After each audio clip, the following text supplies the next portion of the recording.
Saco de acá. No, yo quiero hacer una sentar este. Pero es que mira, se está apurando. Te lo dejo guardado.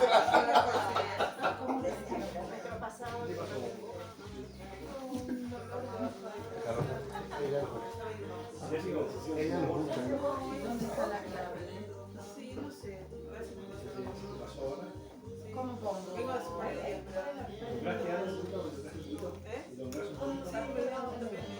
Pero es como nada, me dolía y necesitaba. Retrasar un poquito.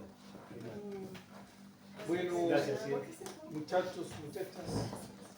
Después de lo que han escuchado de Rodolfo,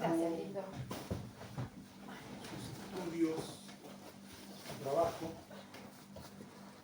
y la amplitud de ello, ¿no? La amplitud y la continuación. Interesante que dialoguien con él, eventualmente si yo puedo ampliar algo, lo vamos a hacer. Pero me gustaría si hay consultas, preguntas, comentarios, si lo entendieron también, y él pueda precisar. Yo me acordaba algo en algún encuentro que hicimos hace años, que vos nos comentabas sobre tu relación y lo que venían ustedes trabajando juntos, y me acuerdo, así la recuerdo, ¿no? Una pregunta que vos decías, que hacías, algo así le habías preguntado a Rodolfo, como, ¿tú sabes dónde estás metiendo las manos? Así me acuerdo sí. la pregunta, ¿no? Y, al menos para mí, me he dejado en eso. Bueno, eso.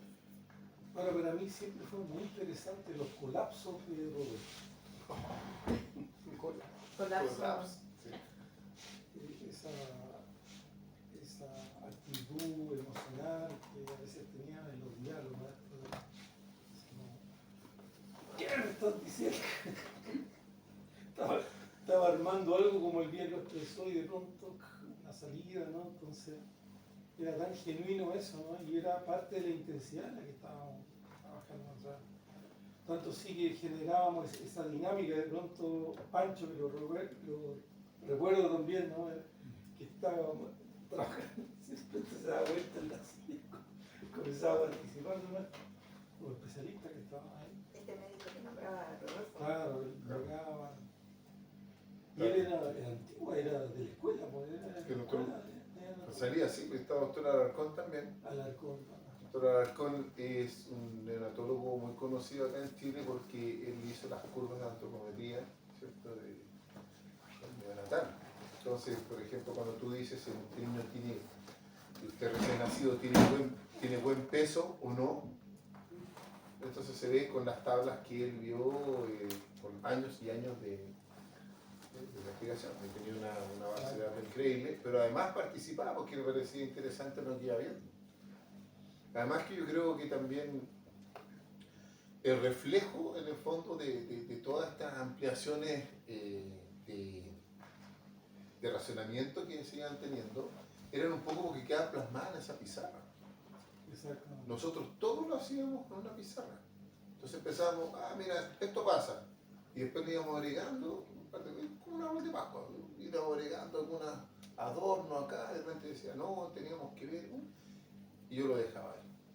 Y después, o sea, había fotografías de eso. Claro, entonces, claro, yo debo tener una secuencia como de 30 fotografías respecto de cómo se fue modificando nuestro pensar en conjunto hasta llegar a, bueno, estas fotos las tienen ustedes, pero yo no las tengo ya, pero hasta llegar a lo que tenemos ahora.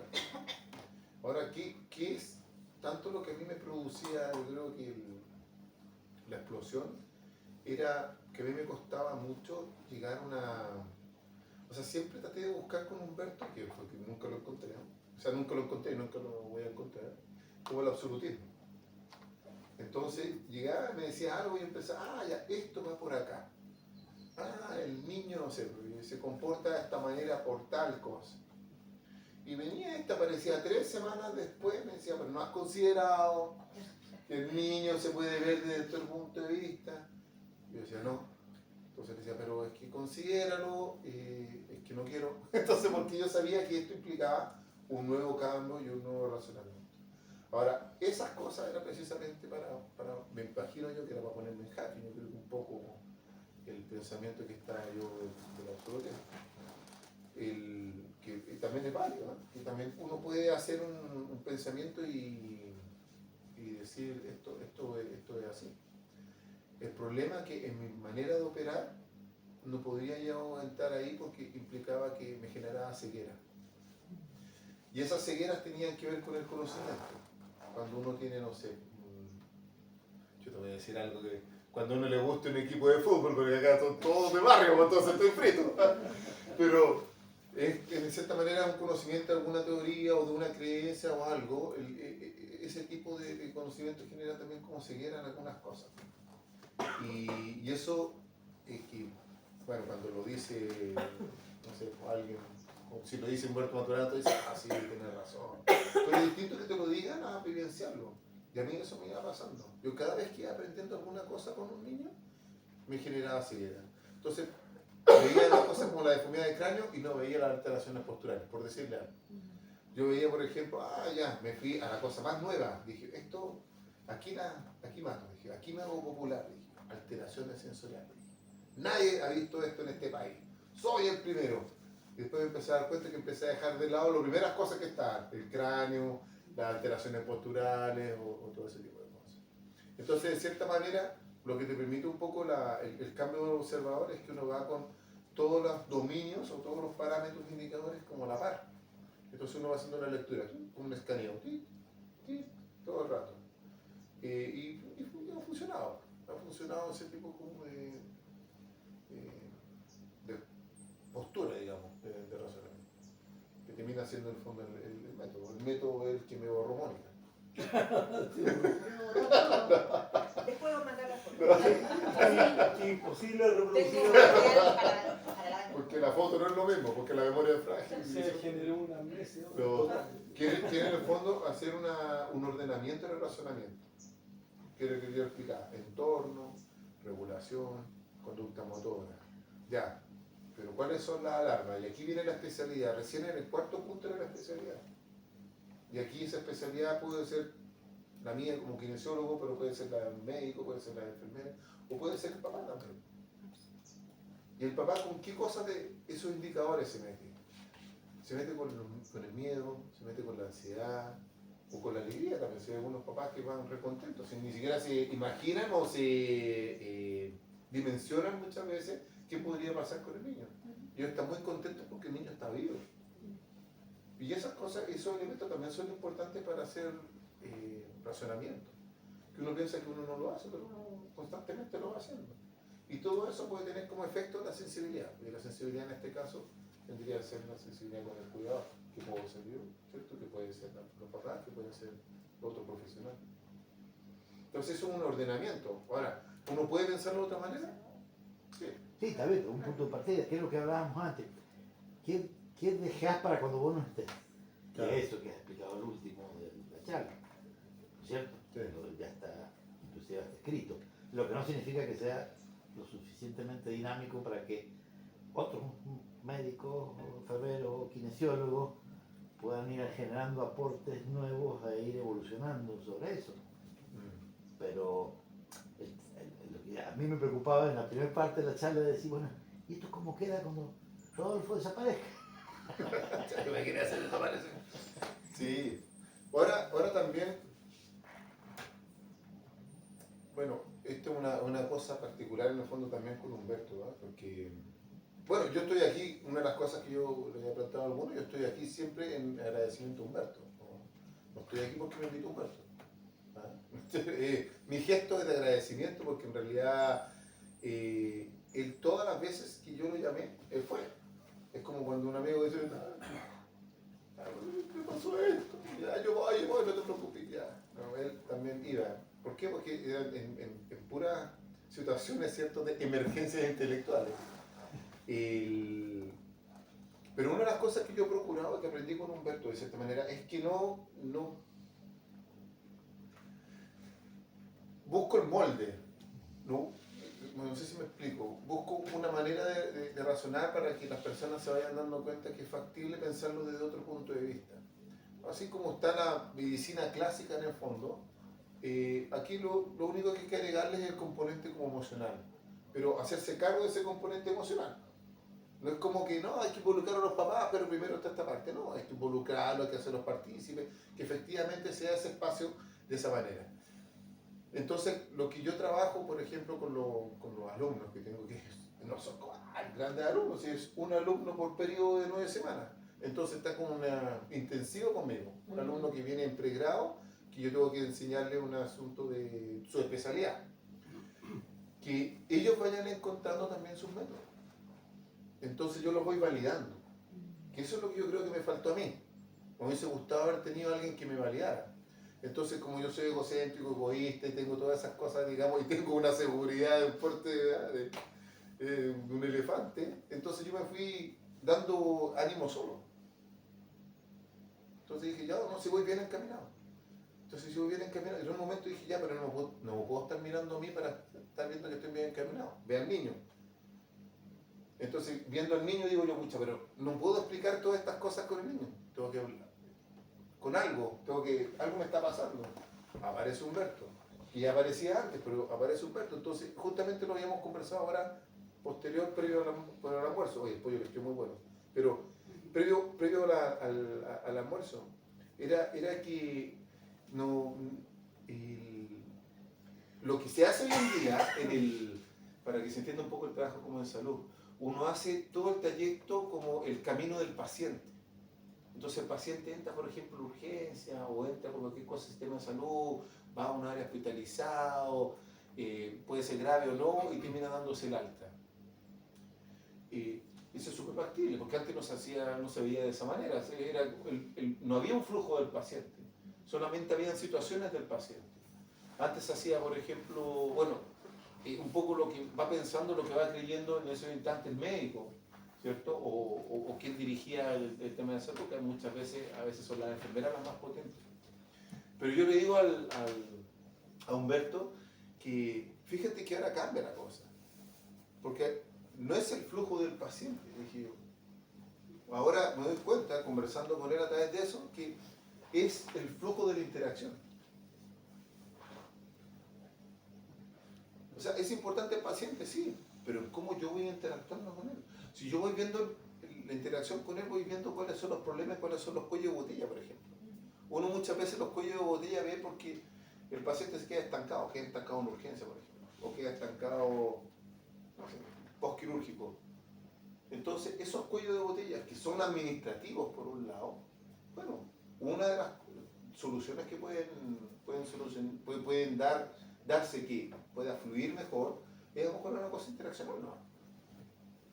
Viendo a la familia, a lo mejor conversando, o conversando entre la gente del equipo médico.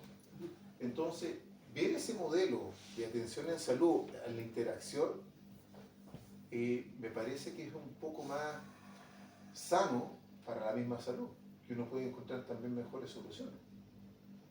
No lo tengo claro exactamente cómo es que uno tiene que trabajarlo, pero me parece que un punto de inicio importante es haciéndose cargo de ese aspecto. Porque hay varios elementos donde la familia es importante. Hay muchos trabajos en neonatología, de hecho están los cuidados centrados en la familia. Pero no fluye la interacción toda la utilización del niño. Igual que como acompañantes de los adultos. No fluye. Son como parte de una triangulación, en el fondo, de dinámica, pero no como flujo.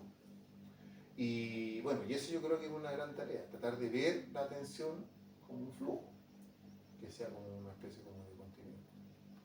Y bueno, y eso a mí me pasa un poco con los niños. Cuando el flujo, lo que yo interpreto, que cuando el flujo es bueno, todo anda bien.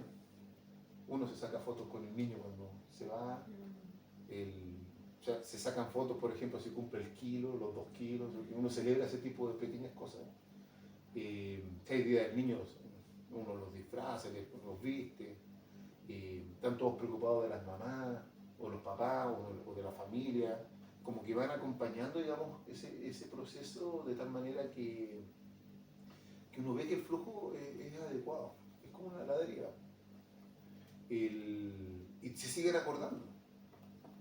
Cuando el flujo es bueno, de hecho, hay memoria. Y eso que la memoria es frágil.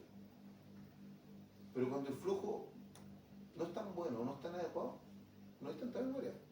Entonces al final uno se acuerda del aporotito verde, que son apodos de los niños. Me acuerdo del aporotito verde que cuando salió era chiquitita y todo, y ahora uno la ve, sale corriendo por todos lados, uno no la puede parar. Bueno, tiene otros problemas ahora, pero por lo menos está corriendo, entonces esas cosas. Pero, ¿y los papás que nosotros no nos acordamos? No sé si es obligación acordarse de todo, pero igual es extraño igual, ¿no? Porque uno se acuerda de las buenas cosas. Y si no uno las guarda, las deja en un cajón, en una parte, y de repente alguna cosa trae una situación, sí me acordé. Y nosotros vemos hartos pacientes. Entonces yo también me llama la atención un poco eso. Y creo y pienso que tiene que ver un poco con el flujo, con esta capacidad que nos da un poco la biología social, de que es importante lo social. O sea, el niño solo se muere. Eso era como básico. En el vivir, o sea, ni siquiera vivir puede. O sea, va a vivir un rato, pero seguramente después se muere. No hablemos con él, no importa, pero tiene que haber una especie, ¿cierto?, como de algo social en el fondo que nos lleve como más adelante. Y una cosa en ciencia que es interesante de entender, que en general la ciencia tiene que interrumpir los fenómenos o los fenómenos mismos tienen que fragmentarse. Es decir, tiene que haber, surgir algo anómalo o una situación generar la anomalía. Por eso es muy difícil estudiar lo que puede hacer lo cotidiano y lo normal, lo que no se interrumpe. Y estudiar sin interrumpirlo. No sé si me está entendiendo. Si estamos estudiando los bebés humanos, bueno, si hay patología, anomalía, entendido, se va a estudiar ese fenómeno. El criterio mío no estaba puesto en eso.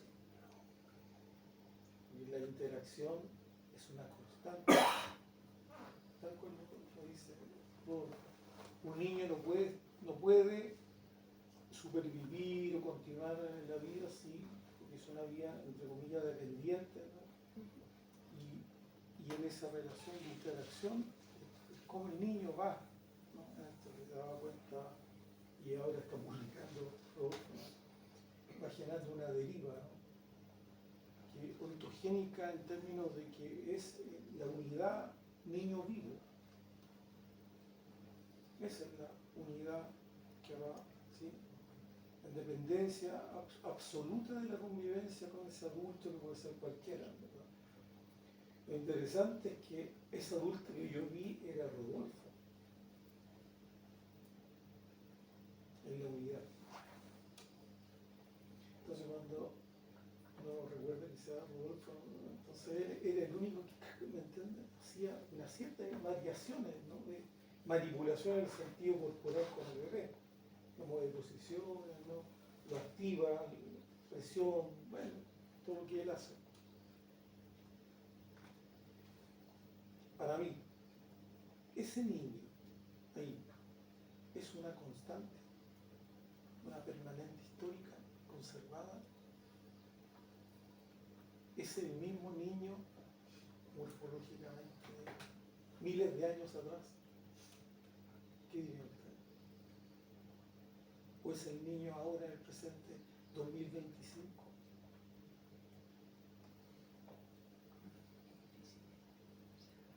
Es difícil porque uno entrampa el fenómeno biológico con lo cronológico. Y yo digo que el fenómeno biológico no participa en lo temporal.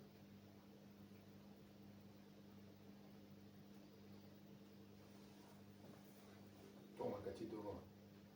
Mira, es que me acordé una cosa, pero te voy a interrumpir, nomás que estoy preguntando si puedo interrumpir.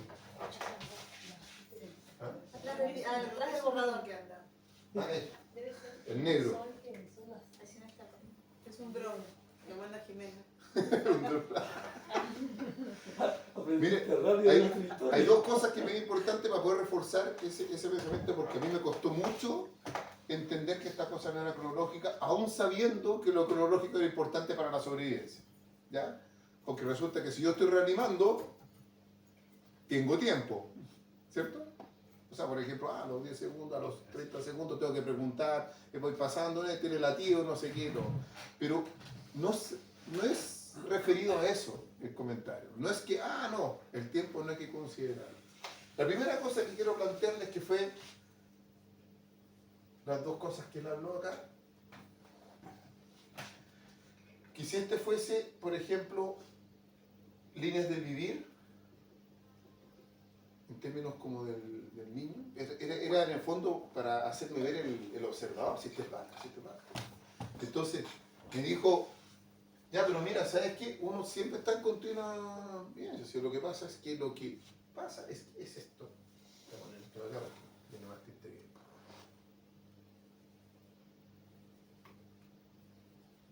Es que si nosotros le ponemos acá una distinción, por ejemplo, o una conciencia, voy a ponerlo acá, resulta que empiezan a haber momentos de la vida. Pero uno en esos momentos que no tiene conciencia, sigue viviendo igual. ¿Bien? Entonces, ¿qué es importante para mí esos elementos? Que yo como kinesiólogo, como el adulto responsable, se supone, atendiendo como a los niños, yo iba acá. Entonces, era tanto el conocimiento en el fondo que siempre todo el rato estuve buscando, ¿cierto?, los momentos de distinción. Estuve todo el rato al niño, distinción. Ya, esto lo distingo, ya, sigo acá, esto lo distingo, eso lo distingo. Y cuando empiezo a hacer ese ejercicio me doy cuenta que no tengo y no empiezo a obtener los resultados que antes sí iba a tener.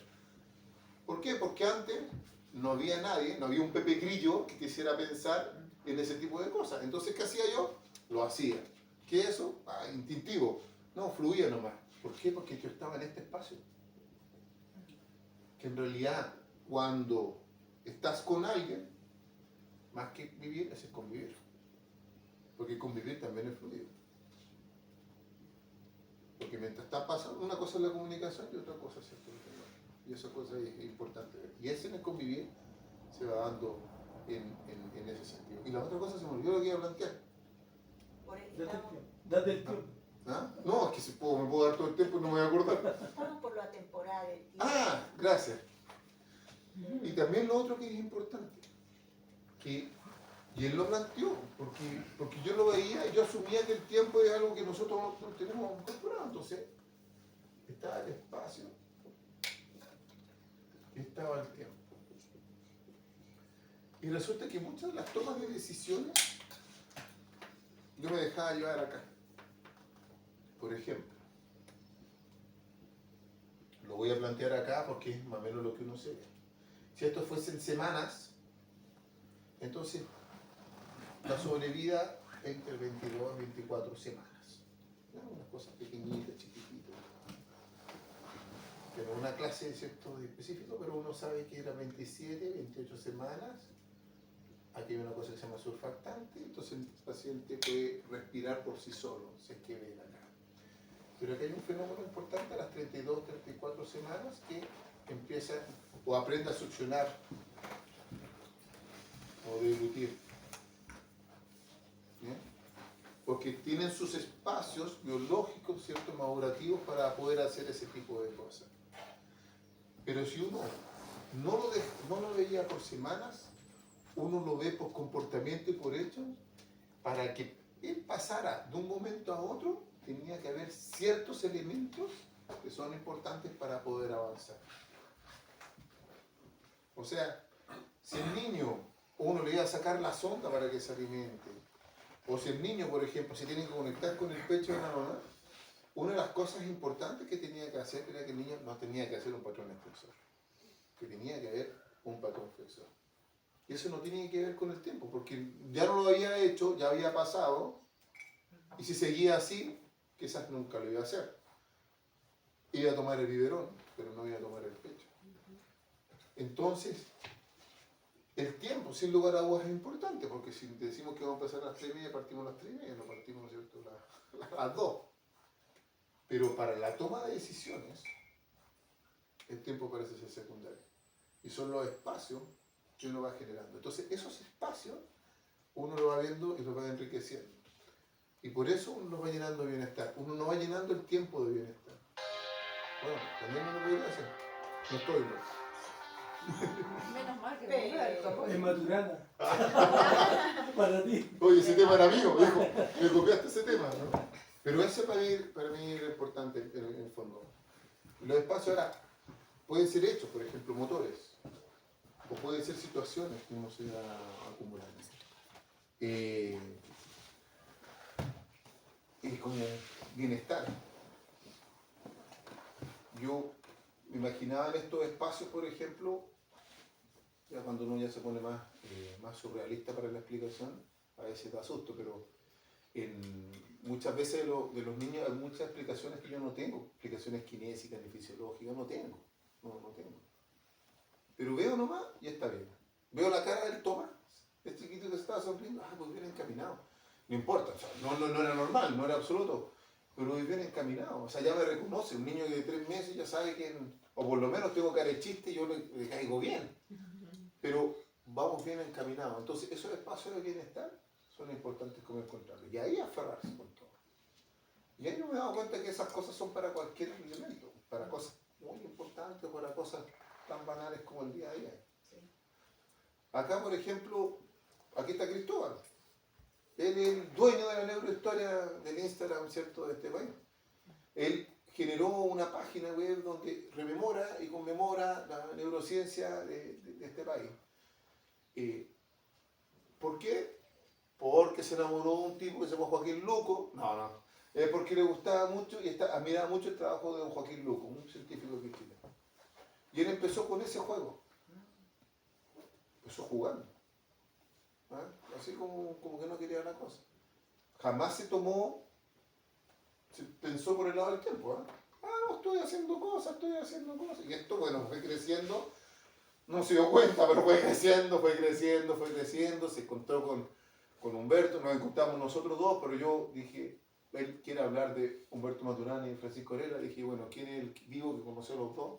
O sea, el vivo, la persona viva, lo quise decirlo efectivamente. Perdóname, No, sí, yo entiendo. que podía como conversar. Yo solo ahorro lo histórico, no ahorro la neurociencia, yo ahorro la historia. ¿No? Claro, entonces eso es fundamental en ese proceso.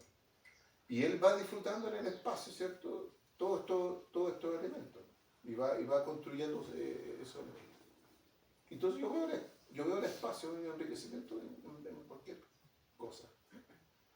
Y no siempre comprendido, obviamente. Pero bueno, ya no es tan problema mío, digamos, es que yo pienso que voy bien encaminado. Rodolfo, ¿y tu experiencia con tus compañeros, con tus colegas de tu área? Lo tengo. Me dejaron solo. No, bueno, es que va a pasar un fenómeno que es más bien personal, más que una cosa como específica. Yo creo que hasta el día de hoy, para algunas cosas, todavía me siguen delegando estos espacios que no están llenos, que ellos no van a ser capaces o sea, que no quieren tomarse como corresponsabilidad. Pero sin embargo, me parece que hemos ido mejorando, sin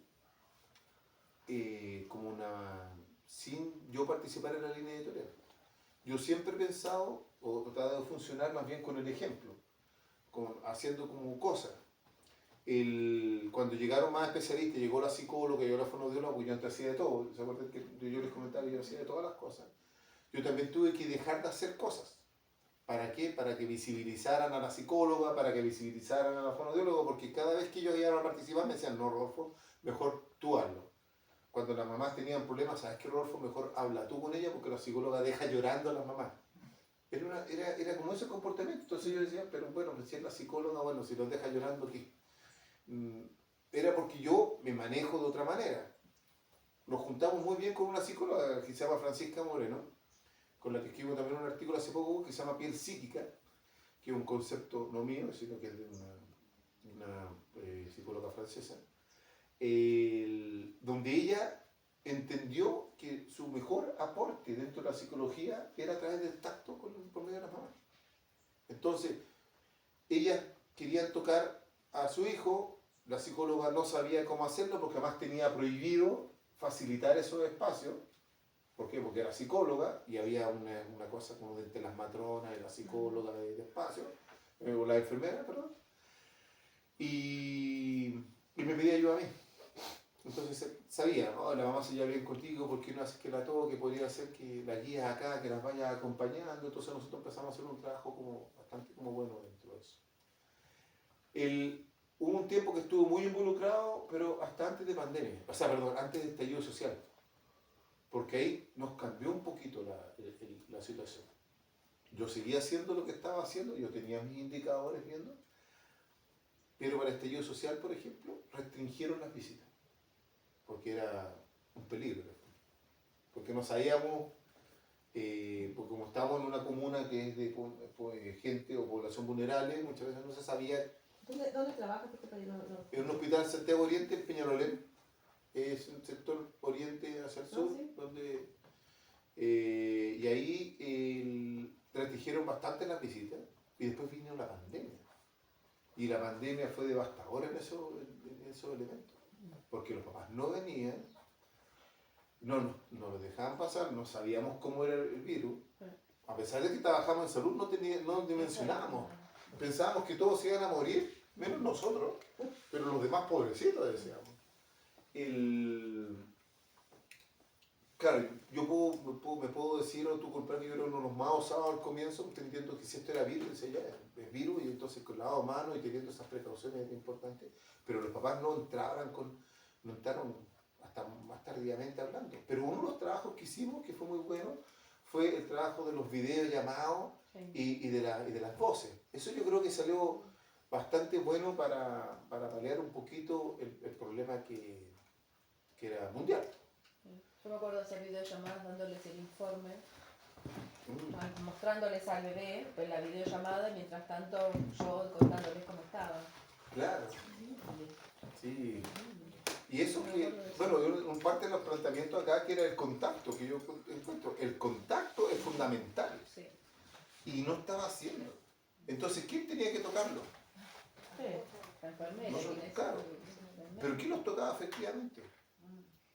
Entonces yo tenía que estar enamorándome, ¿cierto? Amorosamente de todos los niños, porque además, ¿cómo le iba a pedir a la matrona, al técnico o a la psicóloga, mira, sabes que anda tocando a este bebé, o a la fonoaudióloga, anda tocando a este bebé, pero tócalo amorosamente?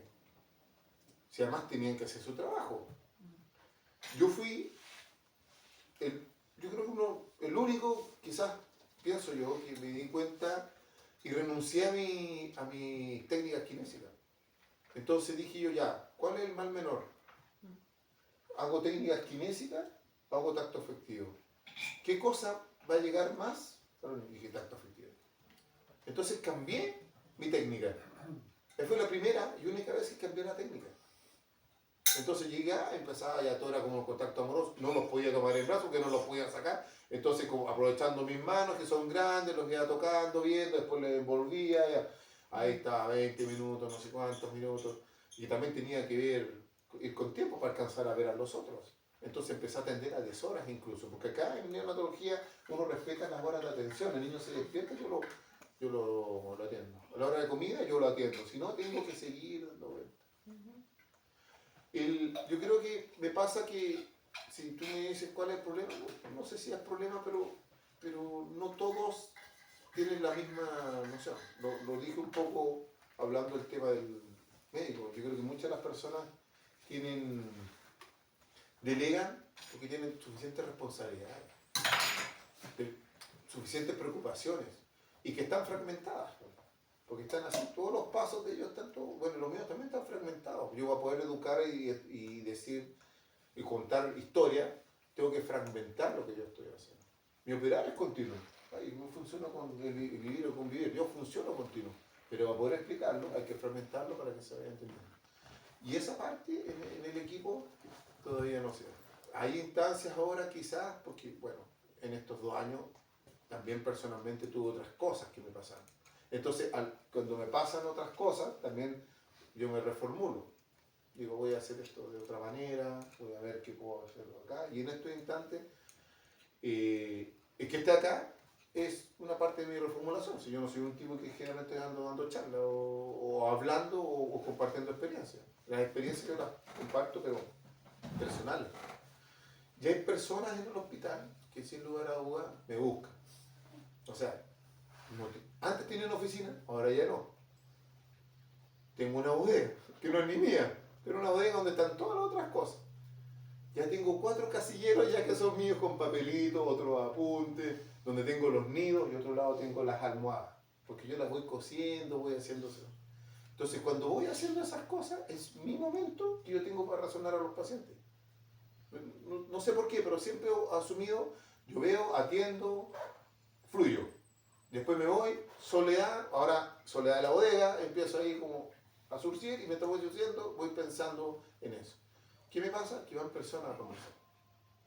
Porque yo conversé, porque dije algo ahí estando durante la hospitalización, o me quieren ir a ver, o me dicen, pobrecito, no tiene oficina, porque también parte de hacer las conversaciones, y me van a conversar algunos elementos. Y eso no tiene que ver con neonatología, tiene que ver solamente con un espacio como de conversación. ¿Por qué? Porque genero este espacio como de confianza. Entonces empiezan a hablar y al final yo termino entrando con los que trabajan ahí de otra manera. No mandando ni tampoco exigiendo que atiendan de cierta manera. Porque en realidad lo que uno tiene que hacer es atender amorosamente. ¿Cómo le voy a obligar a una persona a que sea más amoroso con él? Si no le nace. Rodolfo, y no como eslogan, ¿no? Pero esto no estás como en un proceso de humanización de, no sé, de la neonatología, de la medicina, de ese espacio mismo. Es que, mira, de hace poco yo hice una conversación con respecto a humanización, eso dejémoselo a Jimena. No.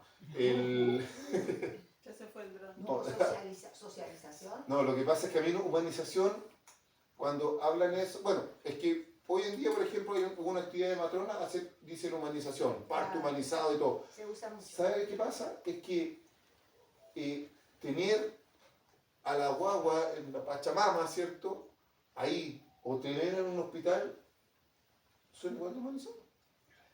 Si uno trabaja, lo hacen en el hospital, ¿cierto? Con las máquinas y todo, y con, no sé, con fuerza y todo, pero son todos humanizados, porque son herramientas que se utilizaron y las crearon los humanos. Aquí no hay ninguna cosa que no sea humanizada. Es todo humanizado. Entonces ahí yo coqueteo más, ¿cierto? Con la palabra que sea socialización, o social, porque lo social, para que haya social, y te voy a enseñar algo, Humberto. Para que sea social tiene que haber un comportamiento ético, porque si no, no es social. ¿Cómo tú? ¿Lo aprendiste, cierto? Me lo enseñó él. Eso es importante. Entonces, eso no está. O sea, hay comportamientos, ¿cierto? Son todos humanizados, pero son con falta de respeto, puede ser. Eso lo podemos ir conversar. Perdón, cuando te referís a humanizar, ¿te referís a sensibilizar quizás? No, yo me refería como al proceso, ¿no? El lenguaje llega en, no sé, como un proceso de socialización, humanización, en ese sentido. No, yo pensaría que más bien es socialización. Socialización. Y pienso además que también trato de no imponerlo, porque eso también ha sido un camino súper largo. Llevo 25 años acá, claro, pude haber sido más corto el camino, pero no creo que hubiese llegado con la madurez, empezando conociendo a Humberto a hacer estas cosas. Hubiese caído en lo mismo que están haciendo ahora.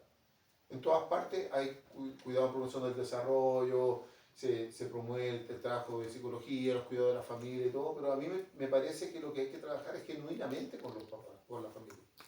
Se tiene que nacer, si es una cosa que es como una situación como amorosa. Uno no va a hacer la paz con el enemigo de otro país y se va a quedar tranquilo si es que uno no hace un cambio genuino en el fondo, y amoroso. Rodolfo, No, está bien. Bueno, y los alumnos que han pasado haciendo sus prácticas, a los que vos has ido acompañando, supongo que debe haber varios que ya están recibidos, ¿no es cierto? Y pueden haber vuelto a trabajar en ese hospital o estarán trabajando en otras clínicas o en otros hospitales. ¿Has tenido oportunidad de ver cuánto se ha podido ramificar ¿Cómo se va el virus? esta idea? El, ¿Cómo se ha mira, podido viralizar? ¿Cómo dicen ahora? no, lo que pasa, mira, ahí, claro, buena pregunta, porque las personas que se juntaron, porque yo tuve un periodo sin alumnos, que se dio entre el estallido social y la pandemia, que no tuve alumnos, por problemas de espacio, porque tuvieron que cambiar todo, toda la bodega, tuvieron todo un problema. Hasta hace poco que me volvieron los alumnos. Pero hay diferencias, pero no son diferencias en términos del... No son problemas de ellos, digamos, son problemas... O sea, no son problemas, sino yo creo que son atribuciones mías. Los alumnos que yo conocí hace 15 años atrás, todavía me recuerdan, por ejemplo, con cariño, por lo diferente que era la pasantía del estar conmigo. ¿Ya? Era como que lo pasaban bien, porque además lo veía de otra manera, y en ese tiempo yo rayaba no se rayaba la papa, no sé si se llama eso, sí, todo el rato hablaba. Yo me defendía mucho la mirada de Humberto Maturana en ese tiempo. Conversábamos con Humberto Gutiérrez de algunos elementos de biología social, pero eran incipientes en las conversaciones. Siempre estuvo el tiempo, las cosas que yo tenía más concretas en la cabeza de Humberto Maturana. Entonces, claro, hay algunos que trabajan en algunas universidades y que le enseñan Maturana, por ejemplo, en la universidad, pero los sistemas de formación